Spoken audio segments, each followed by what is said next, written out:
Hey everybody, it's Libby DeLucian again here with Fearlessness. What is fearlessness? It's the underlying grit that empowers us as entrepreneurs to forge ahead, even when hope seems distant. It's the courage to walk through those fires of hell, knowing that we'll come out better and stronger on the other side. Stay tuned and learn how to get fearlessness. I'm your host, Libby DeLucian, and I want to introduce my guest today, but I'll let him introduce himself because I always think, man, I can't do it justice, so I'll let you go ahead and do the intro. Hey, so my name is Gerren Sprauve. I am an author, speaker, entrepreneur, coach. I have been in the cleaning industry since 2006, coming up on 2 decades now, and I simply love people, and it shows in everything that I get into. So let's get right into it. Absolutely. I think we met at Cleaning and Cocktails, if I'm not mistaken, in DC. So looking forward to that event. I see they have another one scheduled. Yeah. I think in April. It's going to actually be, I think they just shifted it. So it's going to be in July now. Oh yeah, you're right. The April one was canceled. It's in July now. And they had to book it in California. I'm like, that's so far. Where are you? I'm in Florida. Oh, check that out. Yep. So I'm in Fort Myers, southwestern Florida. So to get out of the state of Florida, it's a good day drive. Yeah. It is from where you are. Yep. So I want to jump right in. You have so much going on. I love it. I think that as we grow our businesses, the value of the lessons learned are things that we really get passionate about to kind of carry on and teach other people. So can you tell me a specific time when you learned a powerful lesson since starting any one of your businesses? I mean, you could pick any business.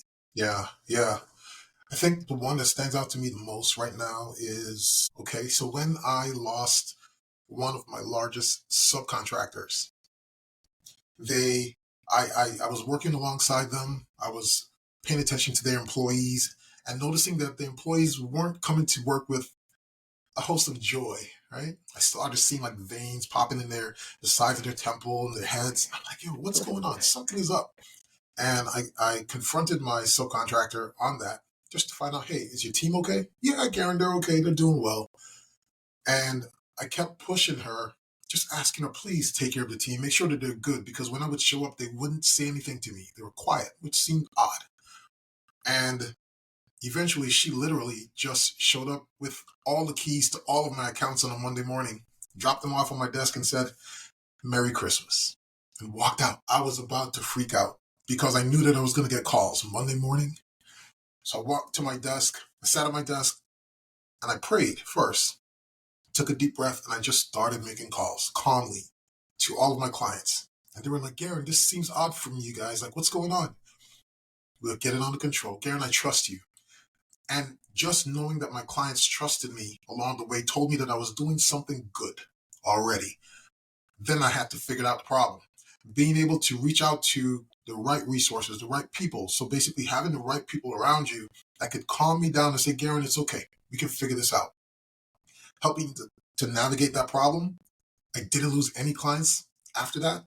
And I got the problem solved. That moment stands out to me as a pivotal moment in my business career because things could have gone crazy and they actually turned out really well. That's when I actually got my first 19 employees just like that. So the people who used to work for the contractor, she fired them all and they literally said, Gerren, I'll work for you if you'll hire us. And that has been a pivotal moment in my career. I remember it as clear as day. More such a great story. So before then, did you only use subcontractors? Before then, it was myself alone, and then I eased into taking on more work by bringing on subcontractors. Yeah, so that's kind of how I grew. So, and this is just a question, just in general, and I think there are places for both subcontractors and employees. But what do you think? What was that change? How did your company change when you went from more subcontractors to employees? I got to impact people the way that I always wanted to impact people. So in the beginning, when I started my company, the reason why I started it was because I had a moment with a gentleman at a restaurant My wife was on my arm, went to eat at this restaurant, and the guy was cleaning the table and he wouldn't look up at me. He cleaned it and he walked off to another table, and I said, "Excuse me, sir. Thank you." I told him, "You didn't just wipe down the table, like you prepared a place for my wife and I to have dinner." He lit up and he ran to another table and started cleaning it down with a smile on his face. And I got chills. I told my wife, "I want to do that again." Now, as I was building my company, I didn't have any employees to do that again with. So I would work through the subcontractors. And of course, I would respect the subs. I didn't want to really mess with their employees. I just say hi, high five them, thank them. But when I got my own employees, I got to do exactly what it is I wanted to do, which was to pour into people directly. And that helped me to grow my business tremendously because I had a direct impact. And people started to work with new purpose, new perspective. And it was a beautiful experience. So for me personally, it helped me to fulfill what it was that prompted me to start the company. And it also helped me to create transformations within people's lives directly. So it was pivotal. I love that story. I was just hosting a roundtable for AJ Simmons at his, I believe it's CN event in Las Vegas. Yeah. CBN. Yeah. Event in Las Vegas. And that was one of the questions, because I was sitting at the recruiting table. That was one of the questions that a lot of people were asking, like, "Oh, I use subs.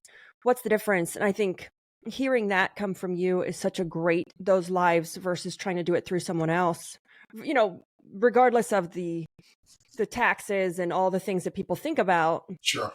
That scare them out of that. I love that story.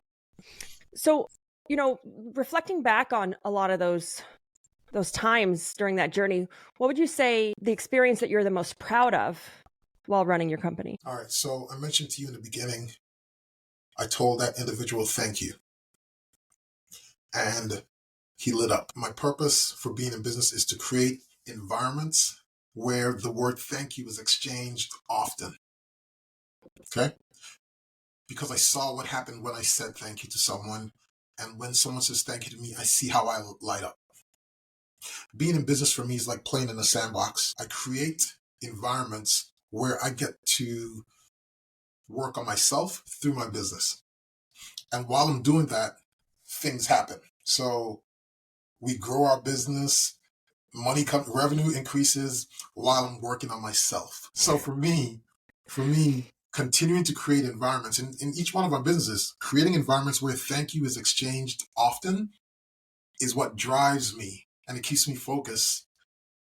So life becomes beautiful. It becomes like playing with sand, like a kid in a candy store. I have purpose behind every day.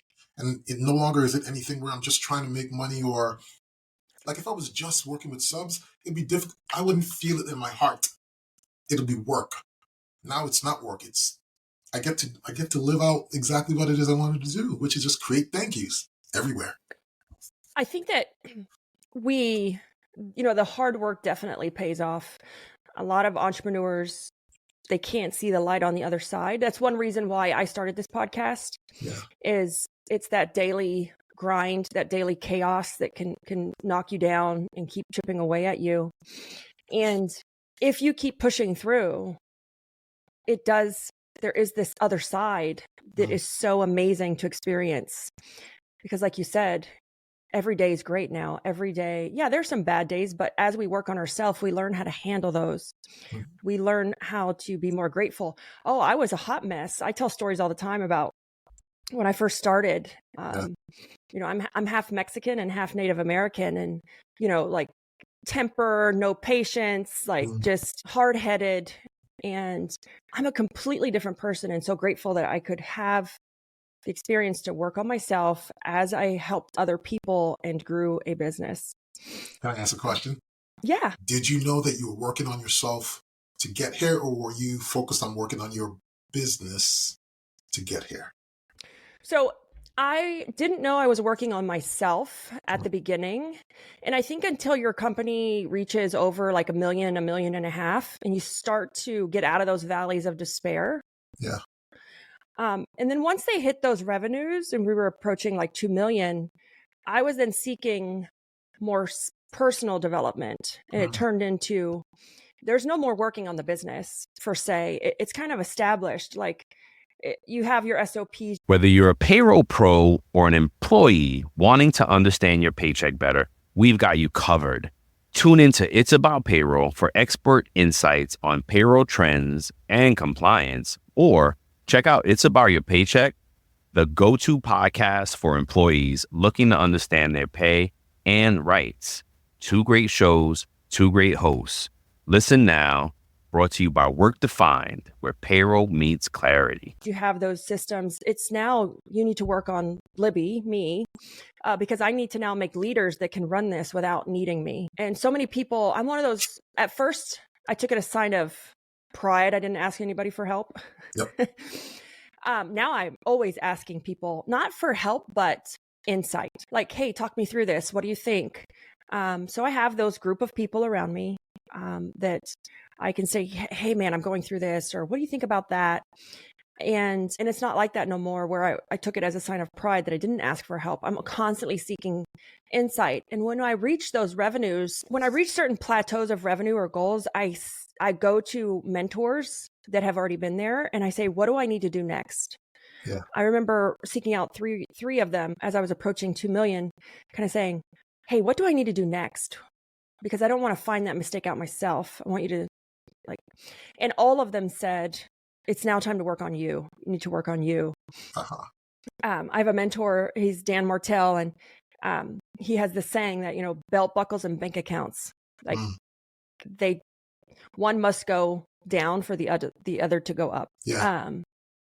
And he's a SaaS mentor, but when you make it to his top mentoring level, so he's kind of like, he has groups are called Accelerator, Academy, and Boardroom.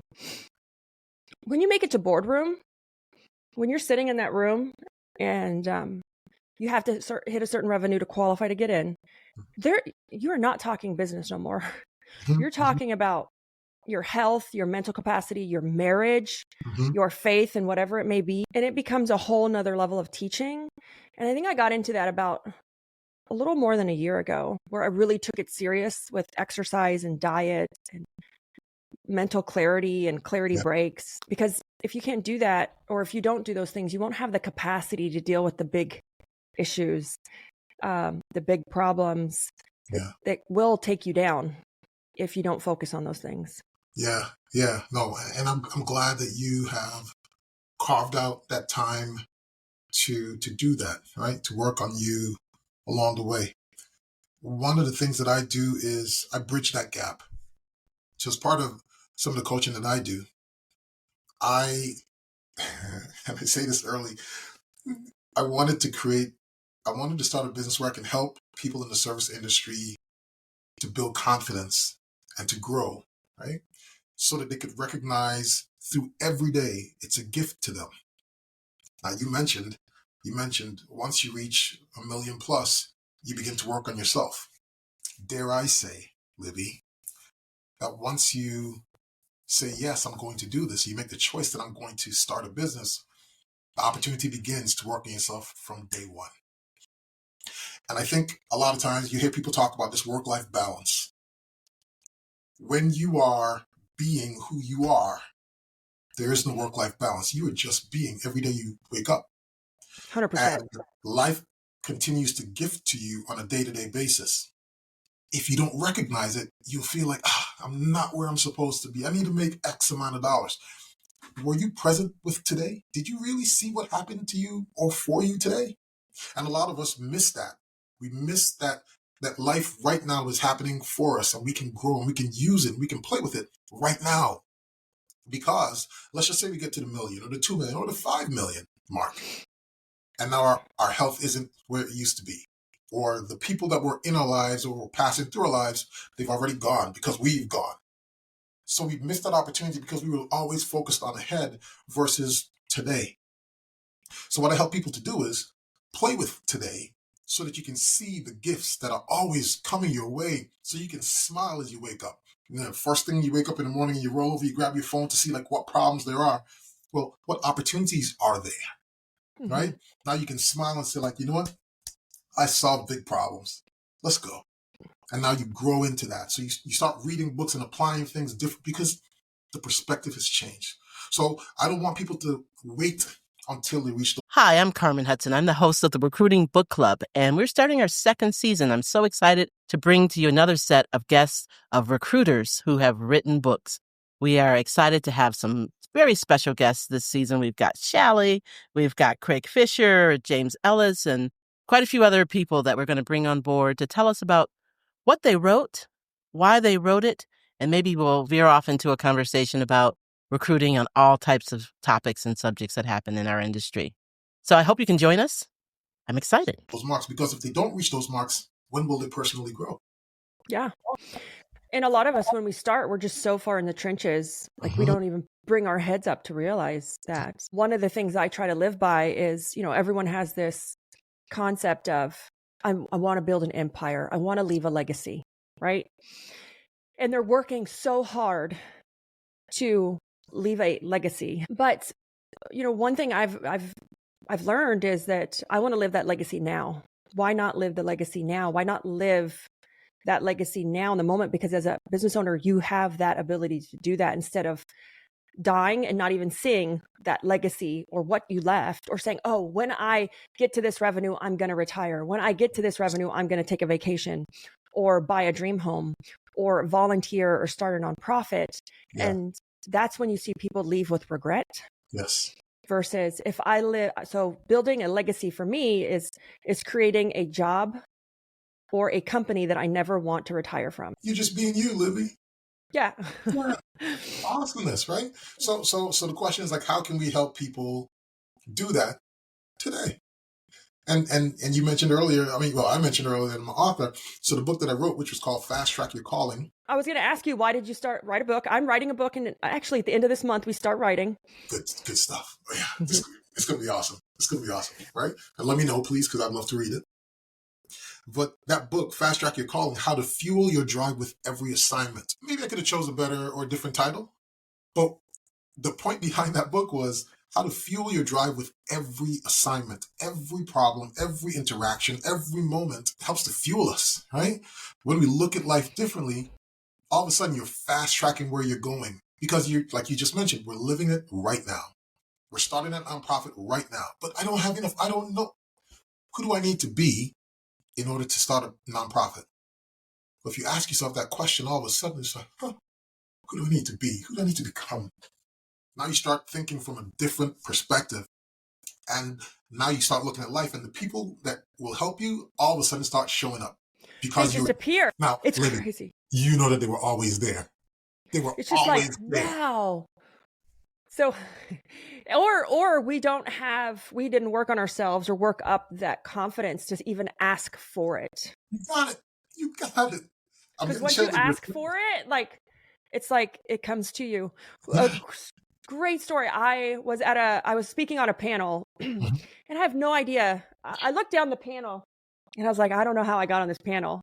I think they needed a woman. And everybody's like, no, you're playing yourself down. I was like, but like some of these guys on this panel were like some major heavy hitters. Yeah. I looked down the panel, and on the panel was various software owners and other service owners, large service owners. I'm talking like 20 million, 17 million SaaS owners. And Roger Wakefield was on that panel. And he is super in the trades. He's very famous in the trades. And, I was saying, I'm going to work on my YouTube. I want to work on my YouTube. So I was saying, what is he? He's a freaking YouTube star in the trades. And I met him. I just connected. I said, man, Roger, I want to be like you when I grow up. Say it. Anyways, he gave me his phone number, and I told my husband, I said, I'm going to text him. I just said, hey, I just want to know you. I want to be around you. And I will say, as a woman, like with the opposite sex, it can be uncomfortable as long as you're professional. I told my husband, I said, I'm going to do this. What happened? He goes, hey, I got an opening on my podcast. You want to come to Dallas this weekend? Check that out. I told my husband, I said, I'm going to Dallas tomorrow. Yes, you are. But just like going and having the nerve to ask and putting myself in that room and learning from people. He was there. He was put in the room where I was. Yeah. And the amount of things I learned being on his podcast opened up to other people, like contacting me saying, hey, like, I want to meet you. You're on Roger's podcast. I would never have had those opportunities if I didn't look for them and know like, hey, they're in the room, they're in front of me. I just need to see them and have the courage There we go. to move forward with them. Okay. Wonderful story. I'm all over it. Like, we have a running loop.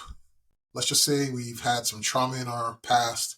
We've had made some poor decisions. We were struggling with shame and guilt. There's something inside of us sometimes that says, I'm not enough, or I'm not worthy of this, or I'm going to get rejected if I call this guy. I know he gave me his number. Maybe he really didn't mean it.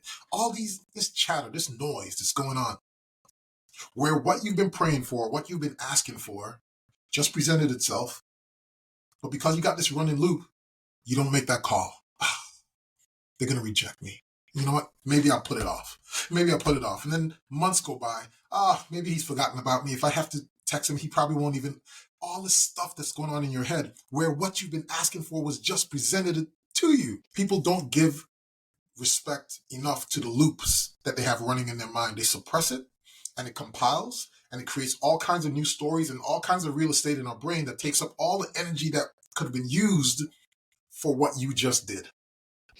Absolutely. I mean, I share on this podcast and some other ones, you know, I've come from an abusive relationship, alcoholic. And again, another reason why I started the podcast is I'm very passionate about helping women in business, because with women, we struggle with ourselves. You know, it's I got to cook. I got to clean my own house. I got to drive my kids to soccer practice. Yeah. And it's a capacity issue. And also what we were raised saying, like, we have to do these things or we're less of a mom or we're less of a wife. Less of a wife, yeah. And, you know, the whole loop. And that's why we have to work on ourselves every single day. Because if you don't think that, in my head, I still don't think, for our listeners, that, oh, I'm just some Mexican little Indian girl who's going to want to talk to me. You're crazy if you don't think that you still struggle with those things. And that's why you have to constantly build up who you are with these daily practices that we talk about. I was working with a guy who is, I believe he's also Mexican, and he is helping me with like my SEO and things of that nature. And he's a tense guy, okay? Very on edge. And we were talking, and I asked him, I said, hey, so when you go to networking events, what's that like? And he says, Gerren, I feel like I have to be the best person in the room. I have to know it all. I'm like, what? Like, why do you give yourself that pressure? Like, who told you that? And he said, well, Gerren, because of where I'm from, and, you know, I was in the military and all of this stuff he mentioned, he says, you know, and I'm short, you know, I've been always like fighting all my life. So when I walk into these rooms with these people who feel as though they know it all, I feel like I have to one up them. Like, I'm a very competitive guy. And I asked him, I said, how much energy does that like wane on you when you're even just getting ready to go to the event? I'm sure it's exhausting. Talk about it, right? So when he shows up, he's not even his authentic self, because he's just ready for the fight, ready for the mental fight. I'm going to one up on you. That's not how life is supposed to be, man.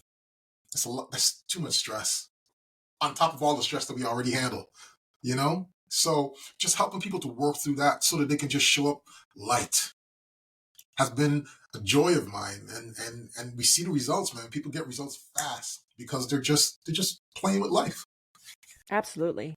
For me, like, one of the things that put so much pressure on me was, and I had this question asked to me in another podcast, like, what are the pivotal moments that your business saw growth or change? And it's funny because for me, they were all times when I let go of my wife and mom responsibilities.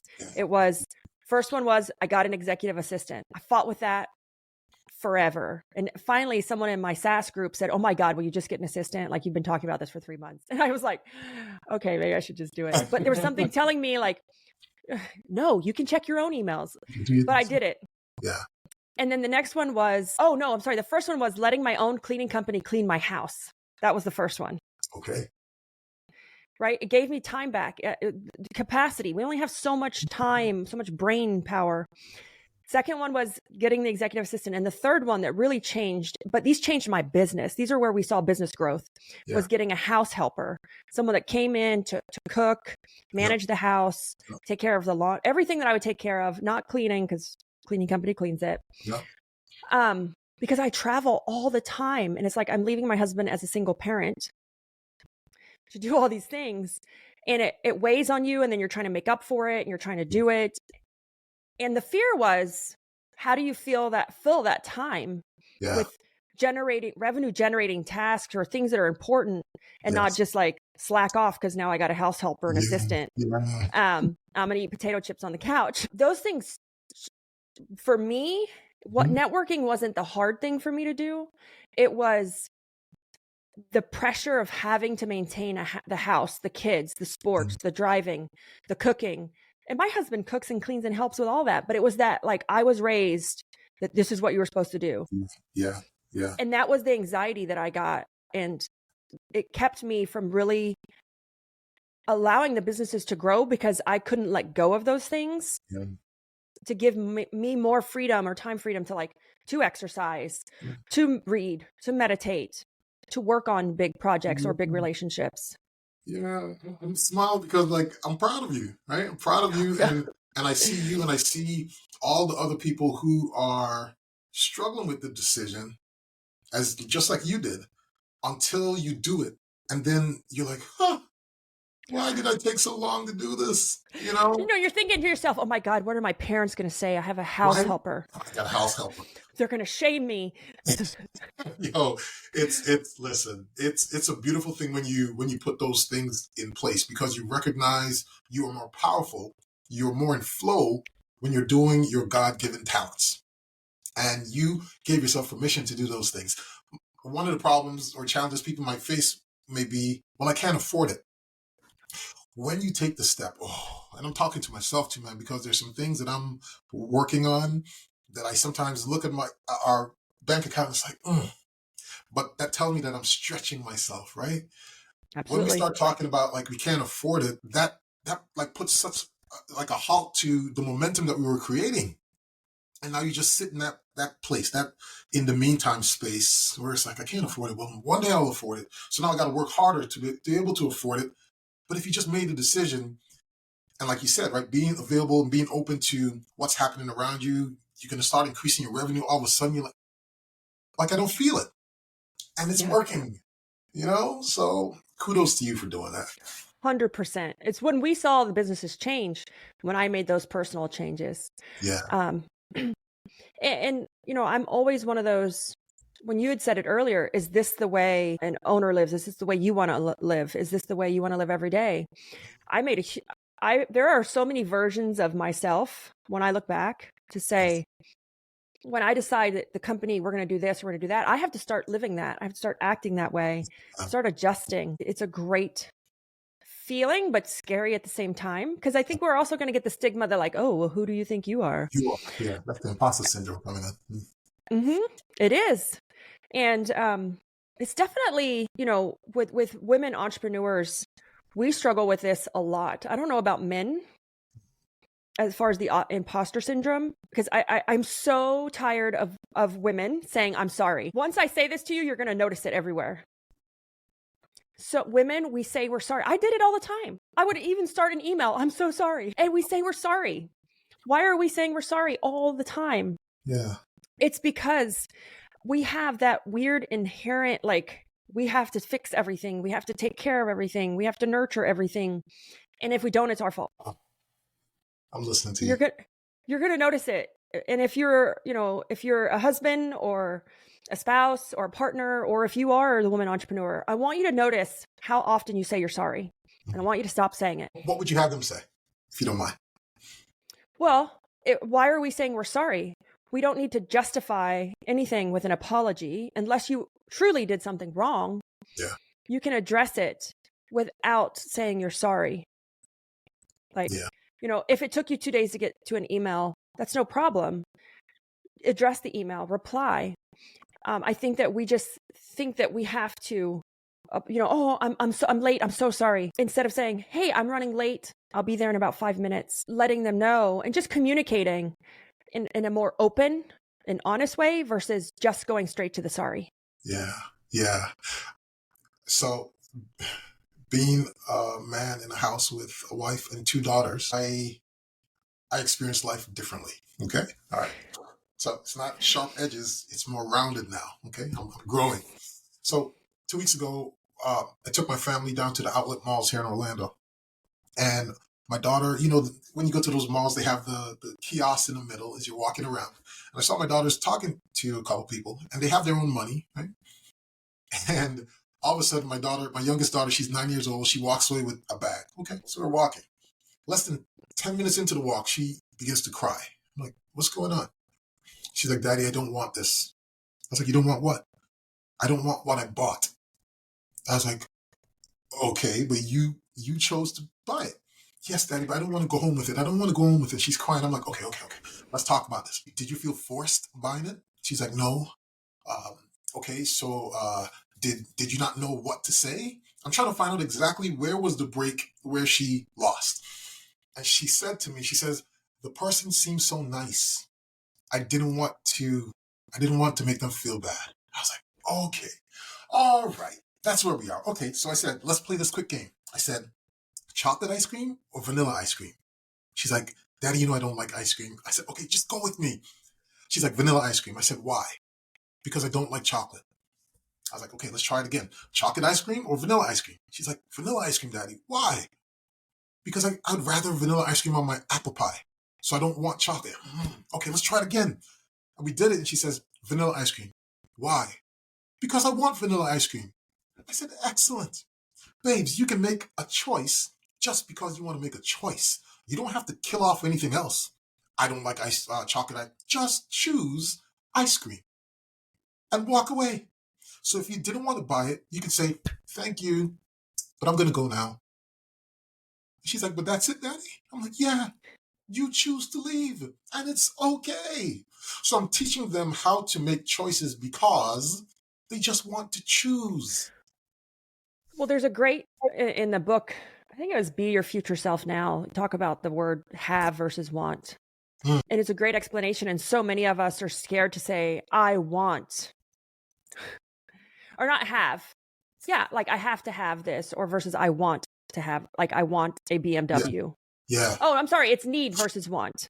Okay. To use the word want and be okay with it versus, oh, I need to get a new car because you're justifying that, like it's a need versus the word want. A lot of people are not comfortable with the word want because I want it. And so it's okay. I don't need to justify why I want it. I just want it because I want it. Where do you think that comes from? That they're not okay with it. I don't know where it comes from with everybody, but I think this is going to sound, I think our parenting styles, with kids, we know, it evolves every generation of parents. We get a little bit better and a little bit better or a little bit worse. Hopefully we get a little bit better and better. And, I grew up in a really strict household. My dad is Mexican. My mom is Native American. Grew up in Oklahoma, very rural area. We did not have a lot of money. And my parents were great though, but very strict. And it was like, you didn't get anything unless you needed it because we didn't have any money, right? And that word want was not really something that was in our vocabulary. And, I think that you look at the word like a dirty word sometimes. Yeah. Like, why do you want a BMW? Because I just do. Versus, you only get what you need because you didn't have extra money or a lot of money. And I think for me, it was coming from childhood, kind of growing up with not having a lot. Okay, let's go a little bit further. So the people who end up in the service industry, if we were to do a survey, what do you think their backgrounds were like? Oh my gosh. I think they're very similar, but also different. I've met some, I guess mainly more franchise commercial cleaning owners that were more corporate C-suite backgrounds. Yeah. But a lot of us come from the same background. It's because it's such an easy startup, or we can do it ourselves. We know how to work with our hands. And then all of a sudden we have a business that landed in our lap. And we're like, oh gosh, I have people that are relying on me. I was just in a group the other day, and we were talking about what is our biggest fear. And these are quite large cleaning companies, over 2 million, probably the majority of them. Yeah. And the biggest fear is messing up because so many people now rely on us. Out of this 8 people that were in that group, the biggest fear right now is like, oh my God, how did this get so giant? It's now bigger than me. Part of the program that I'm working on is it talks about that, because we end up serving so many people, and the question is, who's serving us? Mm-hmm. Who's serving us, right? We find ourselves in a situation where we wake up and just like, oh, the anxiety. I don't want to mess up. I got to make sure we hit payroll, all of this stuff. And again, who's serving us on the tail end of that, right? So we need to be fed so that we can give from our overflow versus giving from an empty cup. Absolutely.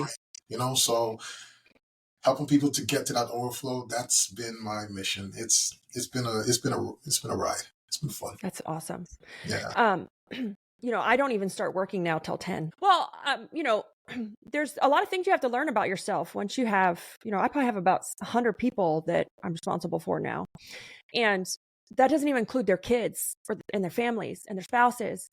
And there's one of those things where you have to learn how you operate and lean into that. Yeah. There's a great book. It's called the EPT. I talk about it all the time. It looks like this. Right here. It looks like this. It's a little tiny booklet. Okay. You could read it in a day. Alex Sharafan, Dan brought him in to teach us. I read this book and I was like, oh my God, now I know what's wrong with me. I had my husband read the book so he could understand me. Okay. It talks about. When you said what's wrong with you, I'm all about word choice. Was it what's wrong with you, or who am I? Nope, it was what's wrong with me. It's because I wasn't understanding myself and I wasn't operating in my prime. I could control my environment and I was not controlling it. Therefore, it turned me into someone I did not want to be. Okay. And that's what was wrong with me. And then so I started to learn, and it talks about all entrepreneurs operate on some sort of a spectrum. Mm-hmm. We operate on some sort of, whatever the word, sensitive, sound, light, ADD, ADHD. He addresses all of it. And, we all don't have all those, but he addresses the personality types. Yeah. And I was operating in a place that I didn't want to be in because I knew I was better than that. But I was setting myself up for failure because I was allowing the environment to control what was happening instead of me controlling the environment. And now, like, even my 25-year-old goes, man, Mom, I don't know what happened to you, but you're like, chill. I'm like, yeah. He's funny though. And he's like, yeah, you're not the same lady when I was like 15, which was like 10 years ago. That's awesome. And I'm like, yeah, I said, I've learned that I got to control. So I don't start working till 10 because I have to do my exercise, my reading, certain things. I have a morning date with my husband every morning. Awesome. Every morning that I'm here, if we're not here, we try to do it on the phone or FaceTime. And it's those things that I have to do to keep myself true and grounded. Oh. And, that changed so much for me. So if you're feeling like you're struggling as a business owner, like you're just the daily grind. And I always say, stop, you have to stop and figure out, how can I control my environment instead of my environment controlling me? That's when everything's burning down. It's chaos. The environment is controlling you right now. Yeah. Go ahead. Well, I was going to say, to start wrapping this up, what's your last piece of advice that you would give anybody listening to on kind of how to start that? How do they start living that day every day? Yeah.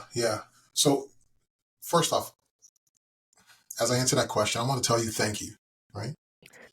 Because the wisdom that we've shared, it's just beautiful to look across the aisle and see someone putting in that same kind of work. It's awesome. And the smiles on our faces reflect the work, the results of all that work, right? You get to a space where life is just different. It's different. I'm going to say what worked for me to answer your question. For so long, I struggled with guilt and shame over past decisions, choices made, things that happened in my life. I held on to it. I didn't forgive myself. so I couldn't forgive others. I wasn't being good to myself, so I fabricated or created goodness to others. It was only until I began giving myself grace or accepting grace, accepting that I'm still okay despite XYZ. Like, I'm okay. I was created marvelously. Like, Gerren, you're good. When I began to do that, then I was able to give and receive from life differently. I remember one time when my wife told me, she says, Gerren, you're selfish. And I'm like, what do you mean, woman? Look at all the stuff that I've done for us and yada, yada. And she said, you won't allow me to love you the way that I want to love you. And it was because I wasn't loving myself, Libby. So when I accepted grace and realized that I was worthy of love, I now love freely. I now work my business freely, light. It's just whatever, right?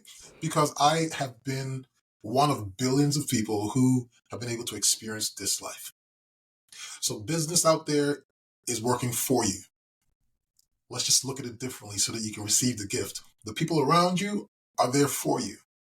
The challenges that they give you, the impatience that you experience, remember, all of those things are for you.